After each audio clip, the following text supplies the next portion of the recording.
გამარჯობათ მეგობრებო. მე ვარ ვახო ჯაფარიძე, ფსიქოლოგი და ფსიქოთერაპევტი. და ეს არის ჩემი რუბრიკა კითხვა ფსიქოლოგს, სადაც თქვენ სვავთ შეკითხვებს, წერთ თქვენ შეკითხვებს ღიად ან ანონიმურად და შემდეგ მე ასეთ ვიდეო ფორმატში თქვენ შეკითხვებს პასუხობ. ვცდილობ რომ მოგცეთ თქვენთვის ქმედითი და ღირებული რჩევები და ეს შეკითხვები როგორც წესი არის ისეთი, რომელიც ძალიან ხშირად ბევრ ადამიანს აწუხებს შესაბამისად. ყველა მაყურებელმა ამ ვიდეოსი ძალიან ხშირად შეიძლება ამოიცნოს საკუთარი პრობლემებიც და იპოვოს, ასე ვთქვათ, საკუთარი პრობლემების გადაწყვეტის გზებიც. და გახსოვდეთ, რომ აი ზუსტად ის შეკითხვა, რომლის დასმაც გერიდებათ ყველას ძალიან, შეიძლება გახდეს თქვენი ფსიქოლოგიური განკურნების გასაღები. მაშინ სადამე ნახოთ რა შეკითხვები გვაქვს ამჯერად, რები გამომიგზავნეთ. პირველი შეკითხვა. 20 წლიანი თანაცხოვრების შემდეგ მიმატოვეს ყველანაირი ახსნა-განმარტების გარეშე. არაფერს აღარ აქვს აზრი. შეიძლება დაბრუნდეს? აქ სიტუაცია საკმაოდ მტკივნეულია. საერთოდ როდესაც საუბრობთ ურთიერთობების ასეთ დაშლაზე,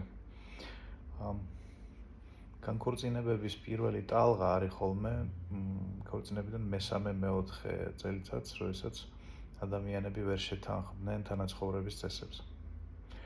და ყოველ ჯერზე თავიდან უწევთ, ასე ვთქვათ, საკუთარი პოზიციების რკვევა და ეს ჭიდაობა არ ჩერდება. განქორწინებების მეორე ტალღა ეს არის თანაცხოვრების მერვე-მეათე წელიწადზე, როდესაც ერთი და იგივე მობეზდათ ადამიანებს იმ შემთხვევაში, თუ მათ ურთიერთობაში არ არსებობს არანაირი განახლებები, არაფერს არ აკეთებენ იმისთვის, რომ რაღაც სიახლე შემოიტანონ ამ ურთიერთობებში, გინდა ემოციური, გინდა ინტელექტუალური, გინდა ფიზიკური, სოციალური და ასე შემდეგ. და მესამე ტალღა განქორწინებების ეს არის 18-20 წელი, ეს არის ის მომენტი, როდესაც შვილები წამოიზარდნენ, ოჯახიდან გადიან, საკუთარ ცხოვრებას იწყებენ და აქ შეიძლება აღმოვაჩინოთ, რომ ჩვენ პარტნიორთან საერთო აღარაფერი დაგვრჩა შვილების გარდა. დაბრუნდება თუ არ დაბრუნდება, არ ვიცი. ესე ყველაფრის აუხსნელად რატო წავიდა, ესეც არ ვიცი. აშკარა არის, რაღაცა თვითონ მას აქვს თქობა რაღაცა ემოციური პრეტენზია თქვენთან. სხვა შემთხვევაში, ასე ვთქვათ, რაღაცნაირად დაგელაპარაკებოდათ, ხო? ის რომ თქვენთვის აღარაფერს აქვს აზრი, მიუთითებს იმაზე, რომ სასწრაფოდ გჭირდებათ ფსიქოთერაპევტის დახმარება. იმისთვის, რომ, ასე ვთქვათ, ახალი საზრისები შექმნათ. იმიტომ რომ როდესაც ცხოვრობთ ადამიანთან, პარტნიორთან, მეუღლესთან, ჩვენ ბუნებრივია მომავალზე ფიქრისას მასაც ვითვალისწინებთ და რაღაცა გეგმებს რო ვაწყობთ, ეს ადამიანიც არის ჩვენ გეგმებში და ჩვენიერ დღეს როდესაც ქრება, გაქვს ესეთი შეგრძნება გიგონება მომავალი წაგართვეს. და ამ შემთხვევაში ფსიქოთერაპევტის დახმარება გამოიხატება იმაში, რომ დაგეხმაროთ, ასე ვთქვათ, იპოვოთ თქვენი ინდივიდუალური მომავალი, სადაც შეძლებთ კეთილდღეობას. ასე რომ პირად კონსულტაციაზე რომ მობრძანდეთ, იქნება ძალიან სასარგებლო. შემდეგი შეკითხვა. როგორ ვძლიო შიშებს? სამსახურში პასუხისმგებლობას ვერაფერზე ვიღებ, მუდამ ცუდის მოლოდინში ვარ. აქ შეიძლება ორი რაღაცა იყოს. ან ინფანტილური პოზიცია ცხოვრების მიმართ. მაგალითად, ვერ ჩამოყალიბდა სოციუმში დამოუკიდებლობისთვის აუცილებელი ჩვევები, აუცილებელი უნარები. მაგალითად, ინფორმაციის და სიტუაციის ანალიზის უნარი, გადაწყვეტილების მიღების უნარი, მიზანდასახვის უნარი, დისციპლინის უნარი, ხო და შეიძლება აი ამ უნარების არარსებობის გამო გაშინებთ პასუხისმგებლობა, იმიტომ რომ პასუხისმგებლობას კი აიღებ საკუთარ თავზე, მაგრამ შემდეგ არ იცი რა გააკეთო იმისთვის, რომ ასე ვთქვათ, შეესაბამებოდე ხომ ამ აღებული პასუხისმგებლობის ამოცანებს. მეორე, შეიძლება იყოს ფსიქოლოგიური ტრავმა მიღებული წარსულში, რომელიც გიქმნით ამ შიშებს, ხო? ფსიქოლოგიური ტრავმა, რომელმაც გაგჭედათ სადღაც წარსულში. როდესაც არის რაღაცა მოუშუშებელი სულიერი ცვლილობა, როგორც წესი, ჩვენი მგონების ნაწილი ცხოვრობს აი იმ ძველი კალენდრით. მაგალითად, 5 წლის წინ დაგემართა რაღაც ტრავმატული სიტუაცია ფსიქოლოგიურად და შენი გონების რაღაცა ნაწილი შეიძლება ჩარჩეს აი იმ 5 წლის წინანდელ პერიოდში და იმ კალენდრით ცხოვრობდეს და შესაბამისად ეს გიშლის ხელს აქ ამჟამინდელ სიტუაციაში მოქმედებდე ადეკვატურად, ანუ შეაფასო ამ სიტუაციის ძლიერი მხარეები, სუსტი მხარეები, შეგიძლია თუ არა პასუხისმგებლობა, რამდენად შეგიძლია თუ შეგიძლია და ხელს გიშლით ადაპტაციაში და განვითარებაში. აქ გამოსავალი იქნება შევხედოთ საკუთარ თავს ცოტა კრიტიკულად, რა თვალსაზრისით მაქვს თუ არა ის უნარები, რომელიც მჭირდება იმისთვის, რომ პასუხისმგებლობის აღება შევძლო. თუ ეს უნარები მაქვს და მაინც მაქვს ეს შიშები, მაშინ ფსიქოთერაპია გჭირდებათ ერთმნიშვნელოვნად. თუ აღმოაჩენთ, რომ უბრალოდ ეს უნარები გაკლიათ, ესე იგი ამ უნარების გაუმუშავება გჭირდებათ საკუთარ თავში. შეგიძლიათ პირდაპირ სია ჩამოაყალიბოთ, და იქნება ალბათ 3, 4, 5 უნარი და შემდეგ მიზანმიმართულად დაიწყოთ ამ უნარების ათვისება, ხო? აი, ოდესღაც მანქანის ტარება არ იცოდით, ისწავლით, სიარული არ იცოდით, ისწავლით, ლაპარაკი არ იცოდით, ისე, ნუ ამეებსაც ისწავლით. ოღონდ იმის გარკვევა გჭირდებათ, აი კონკრეტულად რა უნარებზეა საუბარი. შემდეგი შეკითხვა. როგორ გავაჩერო ფიქრები თავში? დაძინებაც მიჭირს რამდენიმე თვეა. ესეთი ფიქრები, ასე ვთქვათ, მოწმენდილცაზე არ ჩნდება. არის ხოლმე რაღაცა პრობლემა, გარეგანი, სამსახურში ხდება რაღაცა, რაც გაღელვებს. ან ვიღაცა ადამიანთან ურთიერთობებში ხდება რაღაცა საკითხი, რომელიც ჰაერშია ჩამოკიდებული და ცდილობ მის გადაწყვეტას. აი ასე თუ იქნება რას ვიზავ, ისე თუ იქნება რას ვიზავ, გამოსავლის პოვნას ცდილობ. შეიძლება შინაგანი პრობლემა იყოს რაღაცა, ხო? მაგალითად დაპირისპირება იმას შორის, თუ შენ რა გინდა, როგორ გინდა რომ ცხოვრებდე და რიზიკეთება გიწევს სინამდვილეში, ხო? შეიძლება შინაგანი კონფლიქტი იყოს. ან როლთა შორისი კონფლიქტი იყოს, მაგალითად, გინდა იყო კარგი მეუღლე და კარგი შვილი და შენი მეორე ნახევარი და შენი დედა ერთმანეთს ვერ იტანენ მაგალითად და ცდილობ ესეც შეარიგო საკუთარ თავში. ანუ ეს აზრები ჩნდება იმიტომ, რომ გაქვთ რაღაცა ქმნის ემოციურ დაძაბულობას, ან შინაგანი ფაქტორები, ან გარე პრობლემა. და ეს წარმოშობს ამ აზრთა მორევს. შესაბამისად, მიზეზის დონეზე თუ ვისაუბრებთ, მიზეზი რო აღმოვფხვრათ, ხო? უნდა გავარკვიოთ კონკრეტულად აი ამ ემოციურ დაძაბულობას რა ქმნის. იმისთვის, რომ საკუთარ თავს ვუშველოთ, ანუ პირველადი ფსიქოლოგიური დახმარება აღმოუჩინოთ, ასე ვთქვათ, შეგიძლიათ ძილის წინ გააკეთოთ ესეთი საინტერესო ტექნიკა, რომელიც მოგეხმარებათ, ასე ვთქვათ, ძილის წინ გონების გაჩერებაში, მოდუნებაში და ჩაძინებაში. კეთდება ტექნიკა შემდეგნაირად. დაადეთ ერთ ხელი მეორეს, ისე რომ აი ეს ადგილები ეხებოდეს, ხო? და აი ესეთ მოძრაობას ვაკეთებთ. და აი ამ მოძრაობას აკეთებთ, ასე ვთქვათ, აი ამ სავარჯიშოს განმავლობაში სულ ამ მოძრაობას არ წყვეტთ.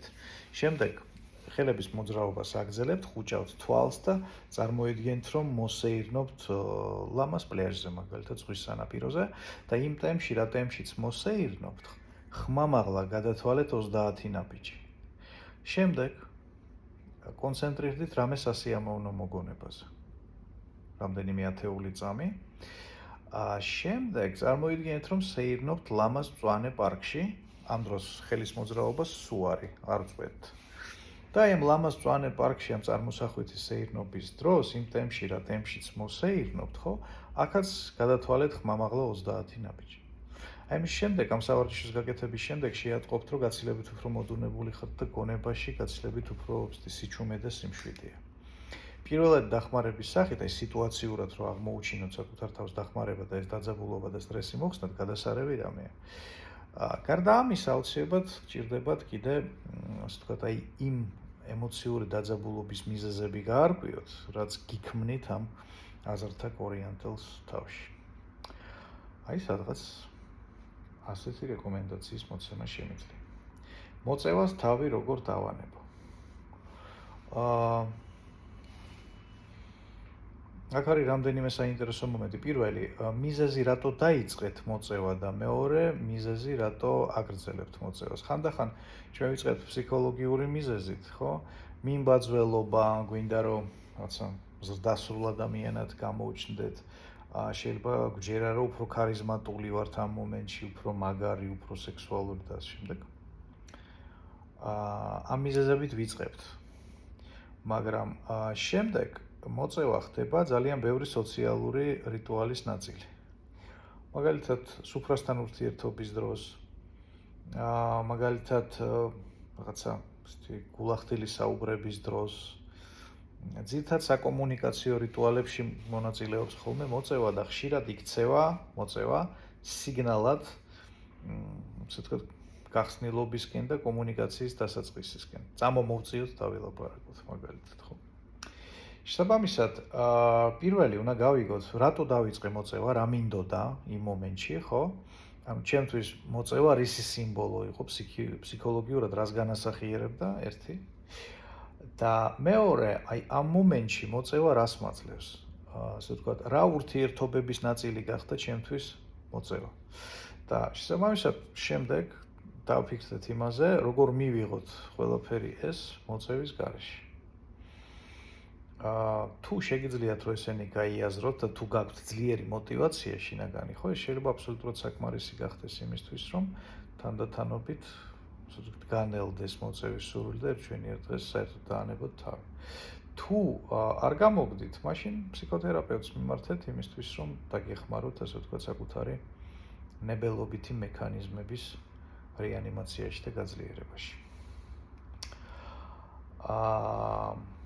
კიდევ რა მინდა გითხრათ, მაქვს რამდენიმე ორი განცხადება.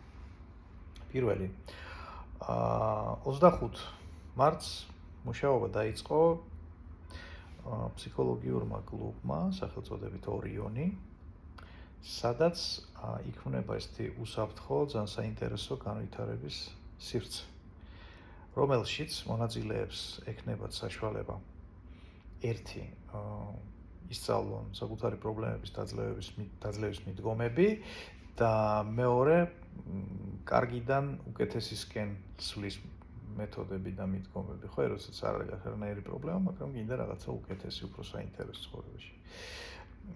ვისაუბრებ ძალიან ბევრ საინტერესო სავარჯიშოზე, ტექნიკაზე, მიდგომაზე, ასე ვთქვათ, კლუბში გვექნება საშუალება, რომ საკუთარ განვითარებას სისტემური ხასიათი მიცეთ, იმიტომ რომ ძალიან ბევრი ადამიანი სარგებლობს სხვადასხვა მეთოდებით, სხვადასხვა მიდგომებით, უსმენს სხვადასხვა ექსპერტს, ძალიან ხშირად ეს მიდგომები ერთმანეთს დიამეტრალურად საპირისპიროა და საბოლოო ჯამში თავში ექმნებათ ადამიანებს, ასე ვთქვათ, საცობი ინტელექტუალური და რაღაცა მომენტში გრძნობენ, რომ ეს ნამეტანი ბევრია ფსიქოლოგია მათ ცხოვრებაში, ხო? რატო? იმიტომ რომ რეალური ცხოვრება ჩაანაცვლეს ფსიქოლოგიური ტექნიკებით და სავარჯიშოებით. ამ კლუბში ჩვენ გვექნება ესეთი ძალიან დაბალანსებული სიტუაცია. ერთის მხრივ ფსიქოლოგიაზე ვისაუბრებთ, მეორეს მხრივ როგორ გავაკეთოთ ისე, რომ ფსიქოლოგიამ არ შეცვალოს რეალური ცხოვრება, რეალური გამოცდილება, რეალური ტკბობა ყოფიერებით, ხო? შესაბამისად, კლუბის შესახებ ინფორმაცია შეგიძლიათ გაეცნოთ ჩემს გვერდზე, ან მონახოთ ჩემი გვერდი Facebook-ში ფსიქოლოგი ვახტანგ ჯაფარიძე და იქ იქნება ეს ინფორმაცია სრულად და მომწეროთ პირადში ამის თაობაზე თუ გსურთ გაწევრიანება და პირობებსაც გაგაცნობთ. მეორე განცხადება, უახლოეს მომავალში მექნება საინტერესო ლექცია ეპიგენეტიკაზე, ანუ როგორ მოქმედებს ჩვენს ჯანმრთელობაზე, ჩვენს ბედზე, ჩვენი ცხოვრების სცენარებზე, ჩვენი წინაპრების გამოცდილება. ასე ვთქვათ, ფსიქოლოგიურად რა შეიძლება გვიანდერძონ წინა თაობებმა ისეთი, რომ ჩვენ შემდეგ ამასთან მთელი ცხოვრება ბრძოლობდეთ და ვერ ხვდებოდეთ რატო გვემართება და ვერ ხვდებით რატო გვემართება, იმიტომ რომ პირველ მიზეზი, ასე ვთქვათ, ამა თუ იმ პრობლემის ჩვენი ცხოვრებისა, შესაძლოა არის არა ჩვენს ბიოგრაფიაში, არამედ იყო ჩვენი დაბადებამდე. დედის ცხოვრებაში, მამის, ბებიის, ბაბუის, დიდი ბებიის, დიდი ბაბუის და ასე შემდეგ. აი, რა მექანიზმები მოქმედებს აქ, როგორ მივხვდეთ, რომ საქმე გვაქვს, ასე ვთქვათ, ეპიგენეტიკურ ფენომენებთან. აი ამაზე ვისაუბრებ, ასე ვთქვათ, ჩემს ლექციაზე, ეპიგენეტიკის თემაზე.